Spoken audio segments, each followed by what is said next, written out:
Start. ज्या दिवशी आपण अस्पृश्यतेला घटनेत मूठ माती दिली, स्त्रियांना मताधिकार दिला, अल्पसंख्याकांना नागरिकत्वाचे सर्व अधिकार दिले, त्या दिवशी सामाजिक क्रांतीचे नवे पर्व सुरू झाले.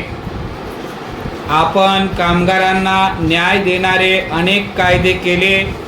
त्या दिवशी आपल्या आर्थिक न्याय देणाऱ्या उद्दिष्टांची पूर्ती करण्यास आपण प्रारंभ केला. जिल्हा परिषदा, ग्रामपंचायती, सामूहिक विकास केंद्र यांच्याद्वारे ग्रामीण क्रांतीची पायाभरणी केली. विज्ञानाचा अभ्यास करणाऱ्या प्रयोगशाळा काढल्या. नवे अवजड उद्योगाचे कारखाने निघाले. देश संरक्षणक्षम करण्यासाठी संरक्षक साधनांचे कारखाने सुरू केले. ही सगळी भारतातील नव्या वैज्ञानिक युगाची नांदी होती.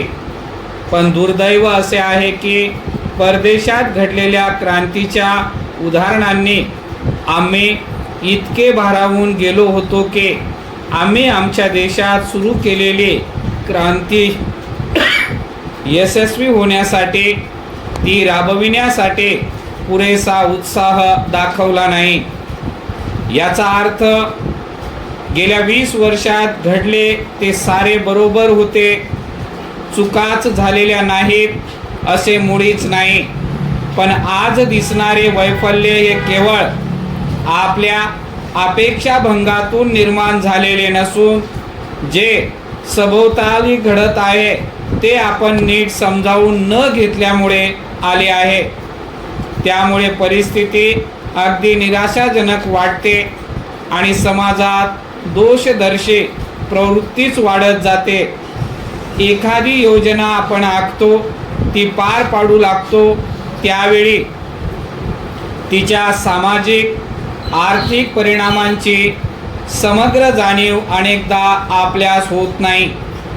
जसे जसे आपण त्या मार्गाने जातो तसे तसे आपणास नवे प्रश्न दिसू लागतात. उदाहरण द्यावयाचे झाले तर शिक्षणाचे देता येईल.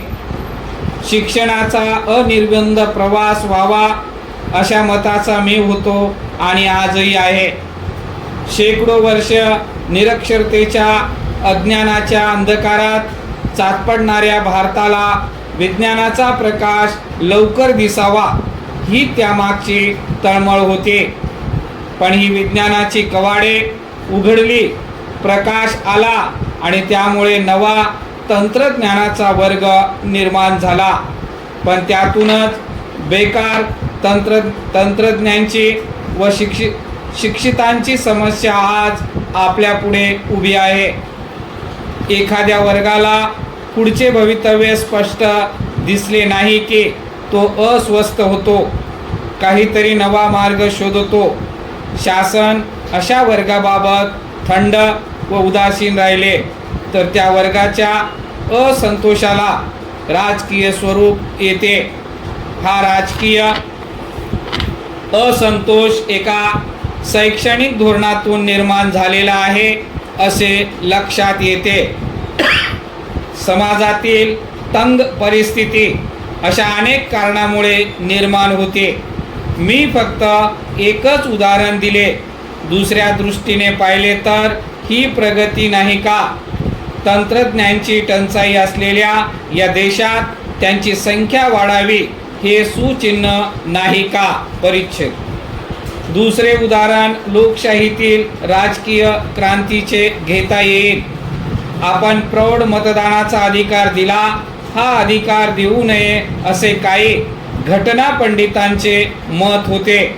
त्यामुळे लोकशाही ही झुंडशाही होईल असे भय त्यांना वाटत होते.